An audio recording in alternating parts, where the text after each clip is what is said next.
por gentileza, sua Bíblia no Evangelho de Mateus, capítulo 13, versos 44 a 46. Com essas duas parábolas que nós vamos ler hoje, nós damos início a uma nova série de mensagens. Jesus, o Senhor. O objetivo dessa série é lembrar que Jesus é o Senhor de tudo que nós somos e de tudo que nós temos. É lembrar que você não pode acolher a Jesus como Salvador se Ele não for também acolhido como seu Senhor. O que é que você ainda precisa renunciar? O que é que você ainda precisa renunciar que ainda não esteja aos pés de Cristo? Leamos então o Evangelho de Mateus, capítulo 13, versos 44 a 46. O reino dos céus é semelhante a um tesouro escondido no campo, que um homem achou e escondeu. Então, transbordante de alegria, vai e vende tudo o que tem e compra aquele campo. O reino dos céus é também semelhante a um homem que negocia e procura boas pérolas.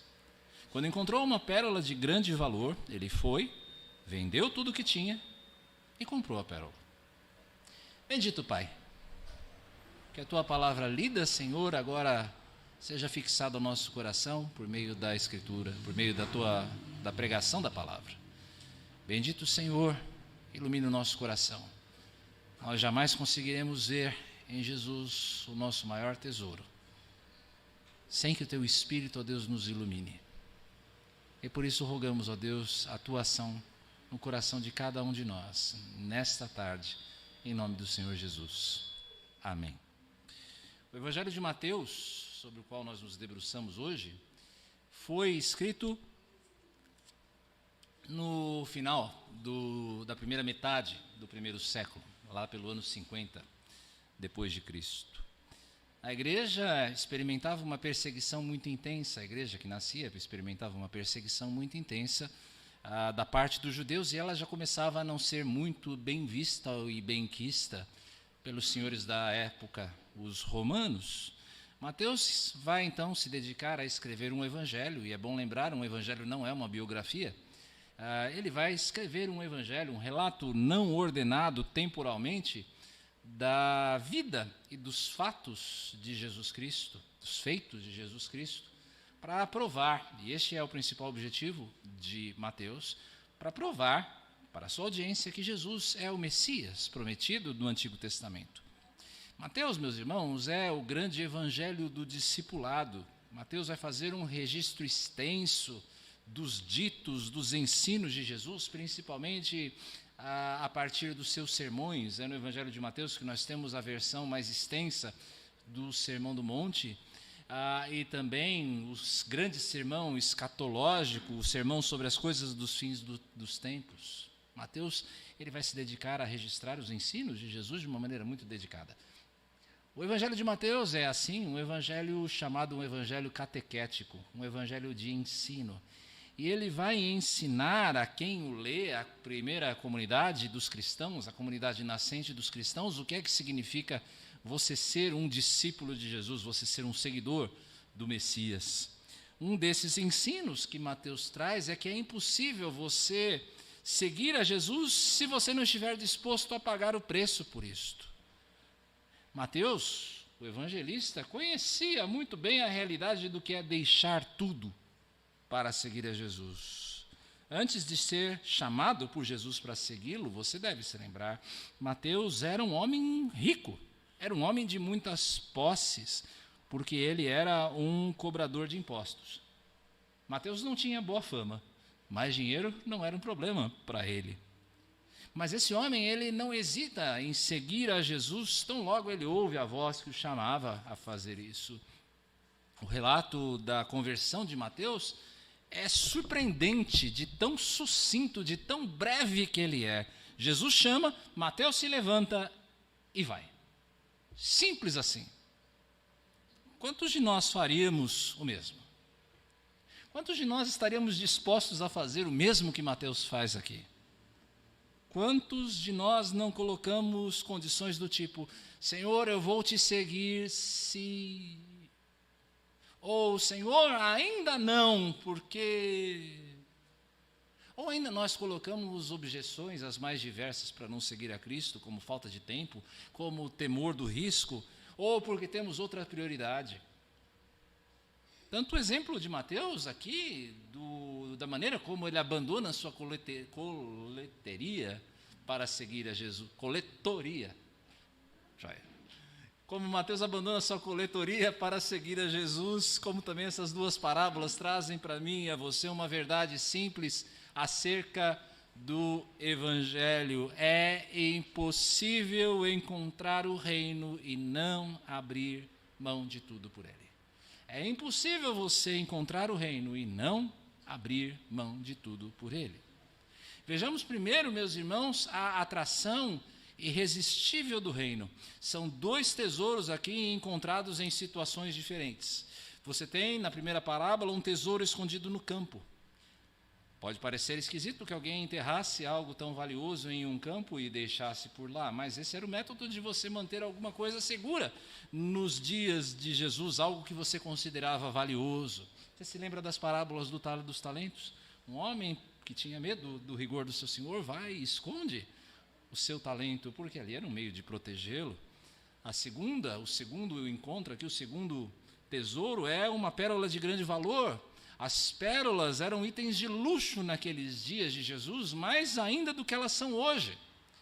Você deve se lembrar que não haviam equipamentos de mergulho na época. Não havia fazendas de cultivo de pérolas como você tem hoje.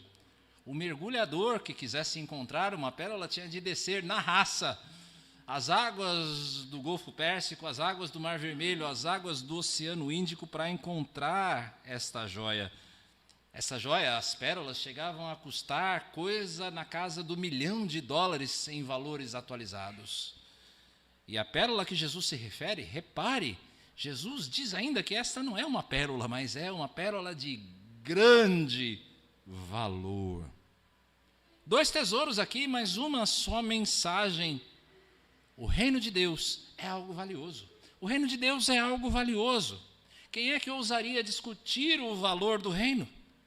O Deus que criou todas as coisas, o Deus que chama as estrelas pelo nome, o Deus que sustenta o universo, atenta para nós, atenta para mim e para você de maneira especial. Deus não necessitaria fazê-lo, Deus não necessitaria procurar você, Deus não necessitaria amar você, já que por natureza eu e você somos odiosos aos olhos de Deus por conta do nosso pecado, mas por amor e por graça, Deus nos oferece o seu Filho para sofrer o peso da justiça no nosso lugar. Jesus rompe com as cadeias da nossa escravidão a esse mundo e nos torna os seus servos. Jesus é revelado a nós não como um rei tirânico, mas como um rei benevolente, como um rei amável, como um Senhor querido. Eu e você passamos a fazer parte da família de Deus. Nós encontramos em Jesus as respostas de que nós necessitamos. Por meio de Jesus eu descubro quem eu sou, eu descubro por que eu estou aqui, qual é o propósito da minha existência, eu descubro para onde eu vou.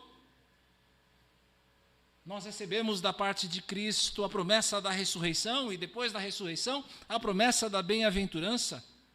Deus nos torna co-herdeiros com Cristo. E por causa de Cristo nós nos tornamos aptos a assentar com Jesus no seu trono de glória. Que é que poderia ser mais valioso, meus irmãos, do que sermos chamados filhos de Deus? Que poderia ser mais valioso do que nós sabermos que tudo é nosso, que todas as coisas são nossas? Qual o valor de nós sabermos que nós somos mais amados do que nós jamais mereceríamos? Não se pode medir o valor do reino. É triste perceber que a maioria das pessoas não consegue atinar com o reino, não abraça o reino, tão apegadas que elas estão a coisas que têm um valor aparente, mas que vão terminar por frustrá-las. As pessoas se apegam a coisas que à primeira vista podem trazer a elas um senso de realização, um senso de segurança, mas que por fim vão significar a sua ruína. Talvez ninguém ilustre melhor biblicamente esta verdade do que Esaú, o primogênito de Isaac, você se lembra? Esaú que trocou todo o seu direito de herança, tudo aquilo que o seu pai, um homem riquíssimo à época, que trocou tudo isso por um prato de lentilhas. Esaú preferiu uma satisfação imediata. Esaú trocou aquilo que era de real valor por alguma coisa que seria eliminada, não mais do que um dia depois, e ele voltaria a ter fome. Quantas pessoas não fazem o mesmo que Esaú? Mas o que nós recebemos no reino de Deus é algo eterno, meus amados. É algo que satisfaz a alma, é algo que satisfaz a mente de modo definitivo, é algo que nada nem ninguém pode tirar de nós. Como é que nós tomamos contato com esse valor? Veja só no texto que a experiência desses dois homens é diferente. O homem da primeira parábola é alguém que não estava procurando pelo tesouro, ou pelo menos não nos é dito isso. Ele não buscava esse tesouro. O mercador de pérolas, ao contrário, estava procurando avidamente por um bom negócio. Seja como for, tanto o primeiro quanto o segundo se deparam com alguma coisa que antes estava escondido, mas que agora foi revelado aos seus olhos. Duas experiências aqui, mas uma mesma verdade, Otávio. O reino de Deus não é apenas algo valioso, como o reino de Deus é algo que pode ser encontrado. O reino pode ser encontrado. Algumas pessoas, assim como o homem da primeira parábola, simplesmente vão se deparar com o reino. Simplesmente se deparam com ele. Meus irmãos, essa é a minha história. Essa é a minha história. Eu fui convidado, quando criança, para um acampamento da Igreja Presbiteriana do Centenário, e ali eu tive o meu primeiro contato com o Evangelho. Depois eu me entreguei a uma vida toda envolvida com toda a sorte de misticismo. E então, um dia, na minha casa, uma garota em quem eu estava interessado me chama para um casamento. E, por aquelas coisas que só Deus faz, o casamento era justamente na Igreja do Centenário. A lembrança de tudo aquilo que eu havia ouvido ali. O contato com os amigos de quando eu era criança. A soma de todas as experiências que eu havia passado até ali. O desejo, a sede de conhecer mais, então nasce. E é por isso que eu estou aqui hoje falando com vocês. Eu não era alguém que procurava o tesouro, mas o tesouro me encontrou. Como é dito? Eu te disse. Como é dito no capítulo 65 do profeta Isaías, Deus é achado por aqueles que não o buscavam. E eu fui um deles. Eu fui um deles. Por outro lado, aqueles que buscam avidamente por respostas. Há pessoas em quem o Senhor desperta uma sede existencial enorme, uma necessidade de entender a razão por detrás das coisas que acontecem no mundo. Deus desperta nessas pessoas uma necessidade de algo que seja superior a tudo aquilo que elas podem achar. E eis que essas pessoas também se deparam com o Evangelho, e então todas as respostas delas são respondidas, são encontradas. Pessoas assim, não raros são pessoas que têm um histórico largo, um longo histórico religioso, filosófico. Elas procuram, elas buscam respostas, até que um dia elas têm o ahá, o eureka de Deus, o achei, é isso. Você se lembra biblicamente, por exemplo, de Nicodemos, o mestre da lei que encontra Jesus as respostas que ele procurava, que ele precisava? Nós lembramos de heróis da fé, de pessoas como Agostinho de Hipona, que a partir da sua própria experiência afirmou que o nosso coração só encontra descanso em Deus. Ou então como o escritor inglês C.S. Lewis, o autor das Crônicas de Nárnia, que era um autor convicto e que começa a meditar na origem de toda alegria, e então ele se encontra com a existência de Deus. Mas por detrás de tanto uma experiência, aquela daqueles que simplesmente se deparam com o Evangelho, que tropeçam nele, quanto aqueles que buscavam pelo Evangelho, existe uma e mesma mão. Por detrás dessas duas experiências está a providência de Deus. Deus conduz toda a história. Deus conduz a nossa história.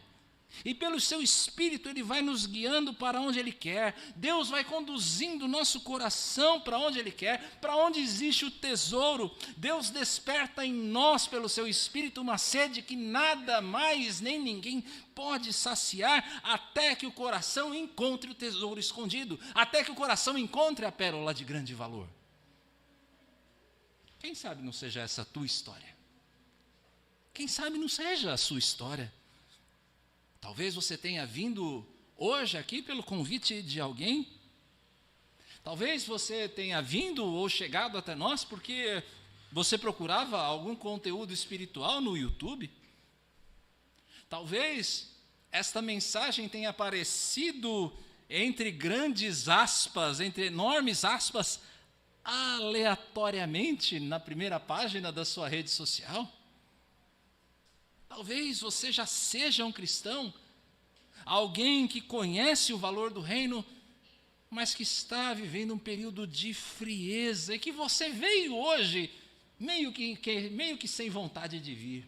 Às vezes a gente passa por essa fase. Você precisa saber disso. Não foi à toa. Não foi à toa que você chegou aqui hoje. Você pode ter decidido vir e ouvir, mas existe alguém muito maior que você, que te ama, que deseja que você conheça, ou que você se lembre do valor do reino, e que despertou em você a necessidade de alguma coisa que seja maior do que as riquezas desse mundo. E qual é a reação que esse encontro com o tesouro escondido desperta em nós? Nós não temos nenhuma informação a esse respeito sobre o mercador de pérolas, mas não há que se duvidar que a reação deste mercador de pérolas ao achar uma pérola de grande valor tenha sido a mesma do homem do verso 44. Descobrir o reino traz grande alegria. Quem descobre o reino experimenta uma grande alegria.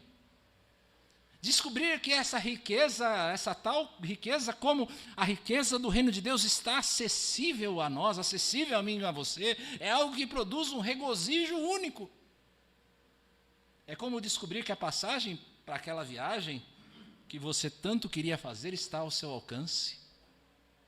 Você descobre de repente uma promoção boa.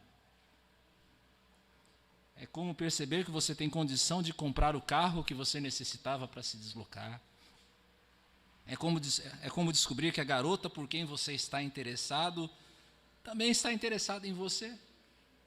Que alegria! Só que ao contrário dessas coisas passageiras, meu irmão, minha irmã, da viagem, do carro, da namorada, do namorado, ao contrário dessas coisas, a alegria do reino é eterna. É eterna. A alegria do encontro do reino satisfaz as necessidades mais profundas do ser humano, satisfaz a sua busca por sentido, satisfaz a sua necessidade de valor, satisfaz a sua necessidade de se sentir amado, satisfaz a sua necessidade de ter segurança nas tempestades da vida, te dá a certeza de que a morte não tem a última palavra, garante a você a esperança da ressurreição e da vida eterna. Nada pode, nem ninguém pode tirar isso de você. A alegria do reino é eterna. Tudo está acessível a nós agora, por meio de Jesus Cristo, se nós estivermos dispostos a acolhê-lo como Senhor e Salvador. Tudo isso está nas tuas mãos hoje. Se você estiver disposto a acolher Jesus como seu Senhor e Salvador. Muitos de nós, meus irmãos, terminamos por servir a Cristo, e muitas pessoas são assim, passam a servir a Cristo motivados pelo medo da punição ou pela impressão de que de alguma forma nós podemos perder o amor ou a graça de Deus, mas a palavra de Deus nos afirma que o amor divino, como nós vimos recentemente aqui, é alguma coisa incondicional. O amor de Deus é definitivo. Nada que nós façamos pode fazer com que Deus nos ame menos. Nada do que nós façamos pode fazer que Deus nos ame mais, porque Deus nos ama perfeitamente em Cristo. Se você é alguém que serve pelo medo, mude o seu motor. Mude o seu motor. O motor que nós necessitamos para uma consagração total a Cristo não é a cobiça. Não é querer ganhar coisas de Deus. Não é ter medo da punição. Não é isso que deve mover a vida do cristão. Mas é a alegria. A alegria. Se o coração está frio, se o coração está endurecido, se o coração está indisposto à renúncia, clame ao Senhor. Coloque o seu joelho no chão e chore diante de Deus. Peça que Deus restaure em você a alegria da sua salvação, a alegria da descoberta do reino. Que você se lembre dos primeiros dias, da alegria dos primeiros dias. O reino, meus amados, é algo valioso. É algo que pode ser encontrado, e quando nós encontramos o reino, isto produz em nós uma grande alegria. E essa alegria é de tal tamanho que nós não hesitamos em dar por esse tesouro tudo aquilo que nós temos. Essa é a segunda mensagem que nós aprendemos desse texto. Segunda lição que nós aprendemos desse texto. O custo do reino. O custo do reino. A resposta desses dois homens é uma só nas duas parábolas. A experiência do encontro, como nós vimos agora, é uma experiência diferente. Mas ambos os homens, quando encontram o seu tesouro, eles vão, vendem tudo o que têm e compram o tesouro. Vão, vendem o que têm, compram o tesouro. Essa não é uma experiência estranha a nós. Alguém encontra uma excelente oportunidade de negócio e vende tudo aquilo que se pode vender e aquilo que não se pode também para fazer aquele investimento. A pessoa vende carro, a pessoa vende casa, a pessoa vende roupa do corpo e venderia até mesmo os filhos se ela pudesse. Às vezes a pessoa vende até mesmo a sua honra e os seus princípios. Outra pessoa recebe a notícia de um diagnóstico preocupante de um filho e ela vende tudo para custear o tratamento, que envolve remédios e procedimentos caros. Você já viu acontecer, tanto uma situação quanto outra, tenho certeza. Por que essas pessoas agem assim? Porque nós agimos assim em circunstâncias desse tipo. Porque nós enxergamos no objeto do nosso investimento um valor superior. Um valor superior no que vale investir toda a vida. Essas pessoas investem a vida porque consideram que aquele negócio ou a vida de alguém amado tem um valor aos seus olhos insuperável. Ela não pode perder esse negócio, de tão bom que ele é, ou ela não pode perder aquela pessoa querida, e ela investe tudo. Assim é quando eu e você encontramos o reino. Se você já encontrou o reino de Deus, você sabe disso. Nós encontramos no reino um valor que nada nem ninguém é capaz de superar. Tudo mais se torna, nas palavras de Paulo, lá na carta aos Filipenses, um refúgio, alguma coisa descartável, algo que não tem valor quando você encontra o reino de Deus. É como você fazer um test drive. Você está procurando um carro e você vai fazer um test drive em 3 modelos diferentes. O primeiro modelo que você vai fazer um test drive é um Fiat Mobi. Fiat Mobi. Bonitinho. Cheirinho de carro novo, não é? Vai te levar para onde você quer. E é um valor que você pode pagar. Você fica entusiasmado com o carro. Segundo carro, você sai da concessionária. Está ali na Joaquina Ramalho, tem diversas concessionárias ali na Vila Guilherme, né, Virna? Vai para a concessionária da Toyota. E o segundo carro que você vai fazer um test drive é um Corolla.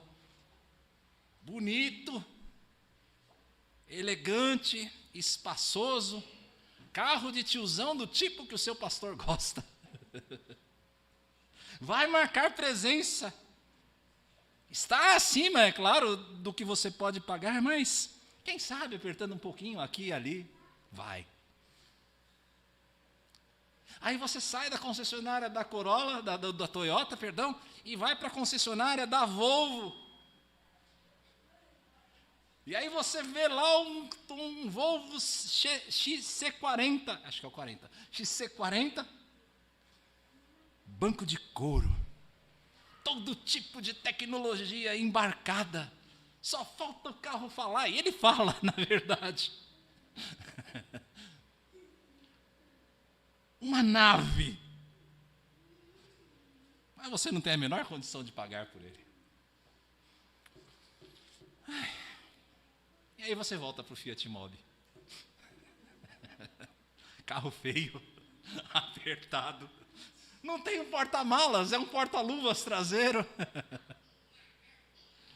É uma brincadeira, é claro, mas que ilustra aqui bem o ponto, porque quando você descobre a riqueza do reino, quando você descobre toda a sua glória, como é que você consegue enxergar alguma coisa de valor real nas coisas desse mundo? Não é de estranhar que tantas pessoas, meus irmãos, ao longo de toda a história tenham dado suas vidas por Cristo. Elas sabiam que aquilo que estava à frente era muito maior e mais rico do que elas estavam deixando para trás. Elas sabiam que a promessa de Cristo à igreja pobre e perseguida de Esmirna em Apocalipse era verdadeira. Seja fiel até a morte.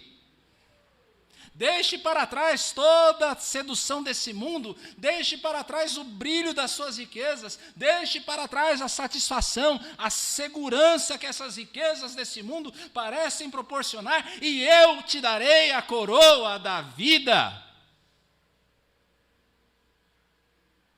Diante da fogueira, em que ele haveria de derramar a sua vida pelo testemunho de Cristo, Policarpo, bispo dessa mesma cidade de Esmirna, ouve o apelo do procônsul, do governador romano responsável pela sua condenação. Esse procônsul diz a ele: Policarpo, você já é um homem velho, 80 e tantos anos, faz assim, continua a acreditar em Cristo, mas pelo menos diz que você não acredita. Amaldiçoa Cristo com a tua boca, pelo teu coração você pode continuar adorando a Ele, mas pela tua boca só diz aí que você não tem nada a ver com Cristo. Policarpo responde: há 86 anos eu tenho sido seu servo, e Ele nunca me faltou. Como blasfemarei contra o meu rei que me salvou? Quantos de nós, meus irmãos, teríamos a mesma ousadia desse homem? Essa ousadia fundada na sua certeza de que o tesouro de Cristo era absolutamente insuperável, maior do que a vida. Quantos de nós teríamos a mesma ousadia de Policarpo? É possível que as pessoas em redor pensassem que Policarpo estivesse louco em não negar a Cristo, mesmo que não fosse de coração, mas apenas para salvar a pele?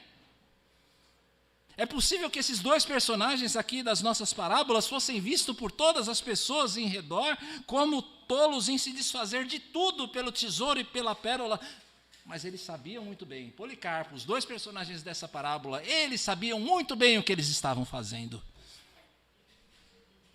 Não espere que a sua decisão de renunciar, de abandonar tudo por Cristo, seja sempre plenamente compreendida pelas pessoas ao redor. Não espere que as pessoas entendam a sua decisão. Você vai ser tido por ignorante, você vai ser tido por tolo, você vai ganhar inimigos, pessoas que você ama e que te amam vão te abandonar, você vai perder oportunidades de trabalho, relacionamentos serão desfeitos ou nem mesmo chegarão a se iniciar. Tudo isso por causa do preço que você está pagando por Cristo, mas o preço vale a pena. Essa é a lição das duas parábolas. O preço vale a pena. Mais ainda, este é um preço que você não pode se recusar a pagar.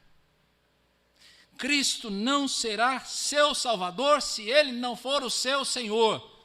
Repito, Cristo não vai ser o seu Salvador se Ele não for o seu Senhor. Este é um dos males mais terríveis da igreja de hoje, meus irmãos. Mais terríveis da igreja dos nossos dias. nós aceitamos, nós pregamos de boa vontade um Jesus que é todo afável, que é todo receptivo, que é disposto a acolher todo aquele que se aproxima dele. E isso não deixa de ser verdade, porque Cristo é tudo isso de fato, mas essa não é toda a verdade. Essa não é a verdade completa. Porque Jesus mesmo disse que aquele que não renunciar pai, mãe, irmãos, por amor a ele, não é digno dele. Jesus disse que aquele que não vender toda a sua riqueza para segui-lo, estará para sempre carente dele. João e Tiago deixam as redes do seu pai. Mateus, o autor desse evangelho, deixa a sua coletoria. Paulo deixa a sua posição de destaque entre os eruditos do seu tempo, a sua posição na universidade do povo de Deus daquela época. Por quê? Porque eles encontraram no reino de Deus um tesouro insuperável. E você não pode seguir a Cristo se você não fizer o mesmo. E quanto a você? Quanto a você? O que ainda é necessário abandonar? Que preço você ainda tem que pagar? O que é que você ainda deve deixar? Qual riqueza? Qual riqueza? Qual fonte de segurança e de alegria você precisa abandonar? Seus bens materiais? A posição que você ocupa? A sua autoimagem? Quem sabe o tesouro que você precisa ainda em colocar aos pés do Senhor Jesus e renunciar como sua fonte de segurança, sua fonte de satisfação, sua fonte de alegria, seja a sua família? A gente que idolatra a sua família. Talvez sejam seus amigos, talvez seja o seu modo de ver e de viver a vida, talvez seja a sua ideologia política, talvez seja a sua teologia sem fundamento na Escritura. Amados, estejamos certos, todos nós, sem nenhuma exceção, todos nós temos algo a abandonar, o ídolo a ser deixado para trás, para o fogo consumir. Todos nós temos. E acredite, a história prova, Deus, de um modo ou de outro, vai esmagar os seus ídolos.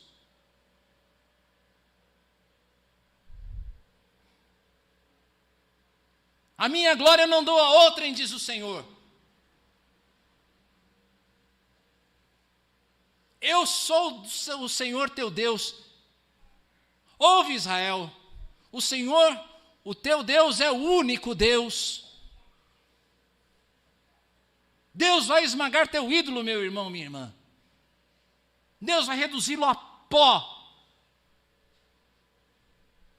E algumas vezes Ele vai fazer você beber as águas amargas do teu altar idólatra. Se você é um dos chamados para o reino, se você é um daqueles a quem o reino de Deus está reservado, o amor de Deus, a fidelidade do seu propósito, ou vão te convencer a entregar aquilo que você retém, ou então Ele vai arrancar com força das tuas mãos. Ou Deus te convence a entregar, ou Ele arranca das tuas mãos. Deus ama demais você, para tolerar que você seja destruído por um falso tesouro, por uma falsa riqueza. O custo do reino é toda a sua riqueza. Tudo aquilo que você mais preza, esse é o custo do reino. E você tem um bom modelo a seguir. Jesus é o nosso modelo de renúncia. Que exemplo maior nós teríamos do que é que significa renunciar em favor de um tesouro do que o Senhor Jesus. Diz o Salmo 135, pois o Senhor escolheu Jacó para ser dele e Israel para ser o seu tesouro especial. Esse texto mostra para nós alguma coisa maravilhosa, maravilhosa. Deus também tem o seu tesouro. Nós temos o nosso tesouro no reino, mas Deus também tem um tesouro. E o tesouro especial de Deus é o seu povo. Esse é o mistério da graça. Por que é que Deus escolhe amar e valorizar um povo tão duro, tão terrível quanto Israel, um povo duro, rebelde, um povo que não demora a se desviar do Senhor nas ondas da sua conveniência? Mas Deus é assim.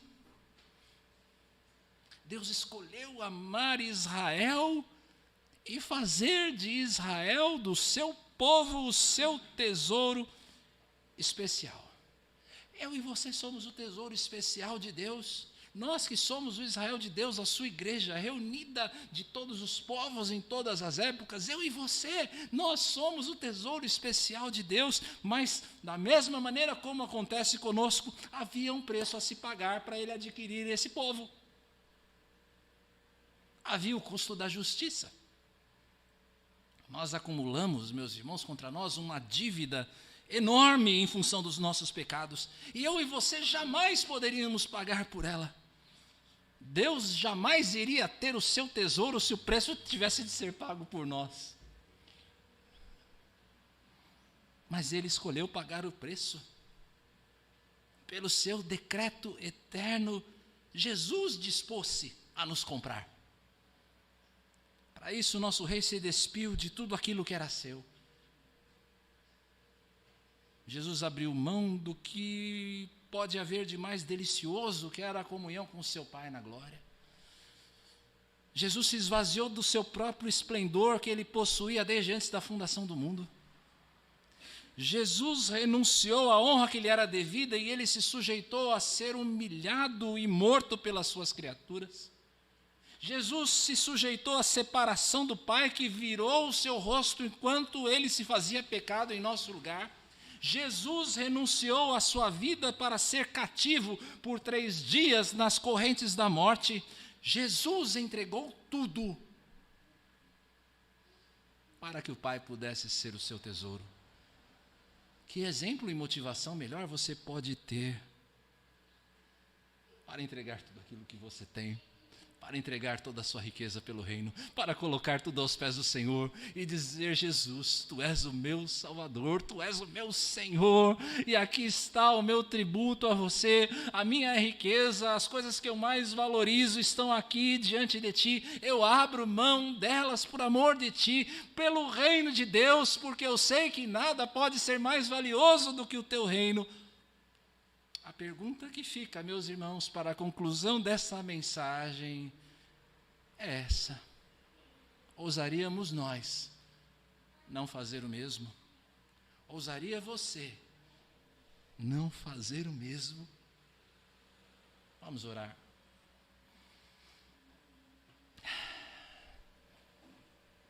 Tu és um Deus maravilhoso de graça, mistério da Tua misericórdia e da Tua bondade, que nós fôssemos escolhidos como tesouro Teu. Pai, para nos resgatar, Tu pagaste um preço muito alto, maior do que nós podemos calcular, o preço do sangue do Teu Filho Jesus.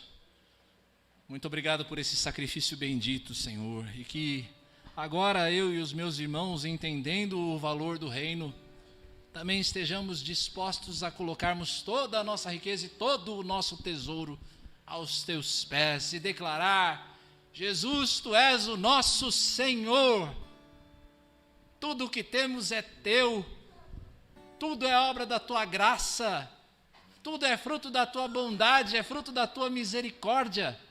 Em Ti nós encontramos, Senhor, todas as respostas e toda a esperança. Vale a pena entregar tudo, Senhor, nós declaramos ao Senhor. Vale entregar até mesmo as nossas vidas, ó Deus, pela riqueza do reino. Ajuda-nos, Senhor, porque às vezes o nosso horizonte é pequeno demais, o brilho deste mundo nos atrai e nós desviamos o olhar. Mas, Pai, nós sabemos que o Senhor nos conduzirá sempre, porque a atração do reino é absolutamente irresistível, Ele sempre vai nos chamar de volta, e ao fim, a herança eterna reservada aos santos já está preparada para nós. Guia-nos sempre, Senhor, a entregarmos toda a nossa riqueza, todo o nosso tesouro aos pés do Senhor Jesus. Nós oramos assim no nome dele, do nosso Senhor e Salvador Jesus Cristo. Amém. Vamos nos colocar em pé, irmãos, e louvarmos ao Senhor uma última vez, antes de nos partirmos.